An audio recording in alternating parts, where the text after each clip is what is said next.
Hello and welcome to Smash Games. We're back with Dark Souls Remastered, Part 6. And yeah, we've got another nice little, 10-minute video at least. Now, we're going to go back to the Asylum. We're going to get the Rusted Ring. We're going to get the Peculiar Doll. And we're going to give you, hopefully, some sort of learning curve for any new person or anyone that's not really keen on, they're just trying to work out how to get the parries down a bit more. And I am no professional by no means. But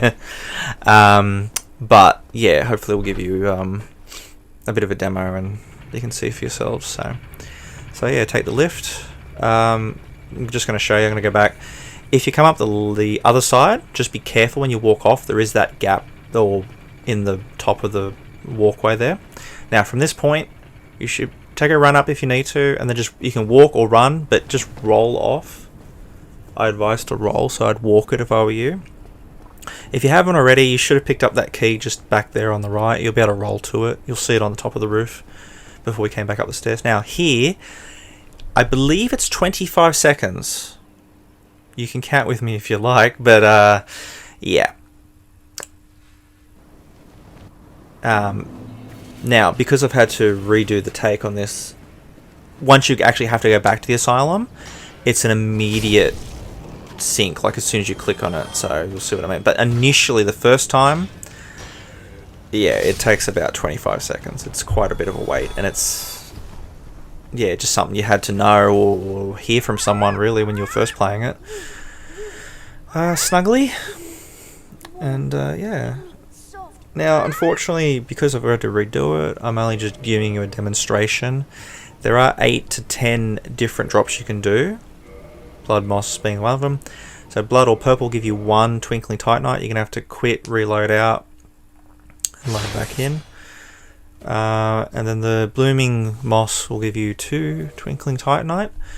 There are a bunch of other things. I'll go through it a bit later. But initially what I want to show you was the fact that trash we picked up from the Undead Burg, yeah, we'll give you a Titanite chunk, and it'll be not your first technically, but at least the first available one that you can get. And I'm just showing you here, like, what you can do, what you can use. Yeah, anyway, we'll make our way down. Just be careful, hang a right, do not go too far forward, otherwise you'll make the drop in there and you'll be fighting the other boss of this area. Do check in there, do stop, sit. Just a bit of advice, especially if you're going to take on these guys, you're going to start practicing doing parries, and it's not particularly fun, especially in closed off corridors or hallways like this, but as you can see. I'm not saying they're easy, particularly when you get punished and you get, smashed for it. We do pick up a few red Titanite chunks down here. They're the only ones you can get at... Like, once you kill these guys, that's it.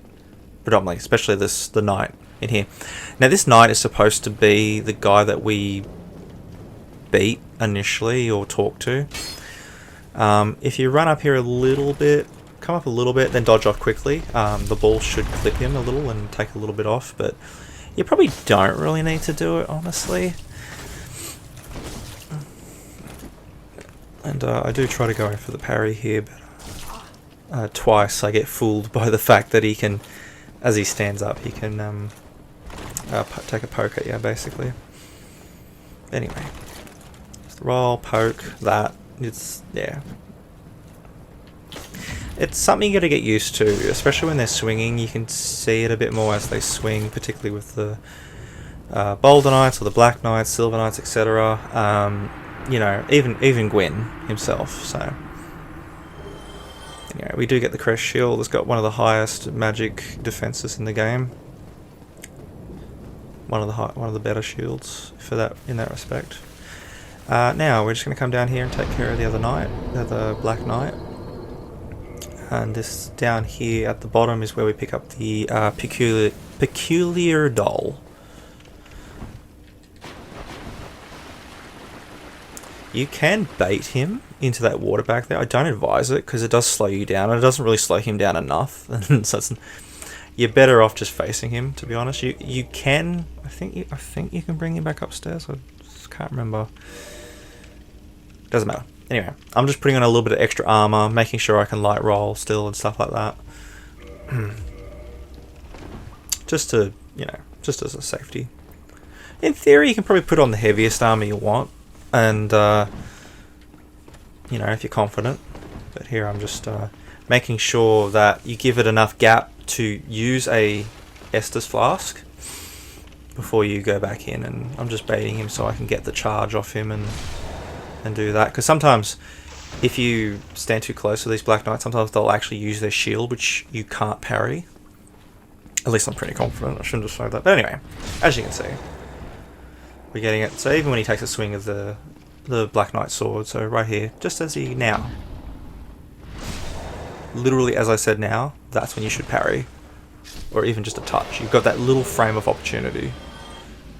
And then we did actually pick up the Black Knight sword, which I'll show you it a little bit later. You need 20 strength and 18 dex to use it. So depending on how we go, we'll probably just continue to level up our strength and dex accordingly. Pardon me. Peculiar doll. A strange doll in a strange dress. There once was an abomination who had something about had no peace in this world. And essentially, she was the akin of a dragon and something else. And anyway. They're talking about a boss we'll face a bit later in the painted world. So I cannot remember her name off the top of my head. But anyway, essentially the story of it is the doll is something she clutched to as a child, and it's the memory of that. But you need the doll to be able to access the painted world, so that's why we're picking it up now.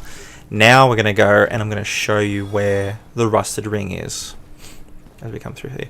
These are all, pretty sure, normal enemies. Oh no, they are the slightly upgraded versions before you left the asylum the first time. Roll, should be able to roll for that. No, we're definitely not going down. There's no boss below to drop to, so we're going to clear these guys out, and then we'll be able to use that key that you should have picked up technically a few parts ago, but if you didn't already pick it up from Firelink Shrine, which you need to take the lift to go up the stairs to roll onto. I'm pretty sure that's the only way you can get to it.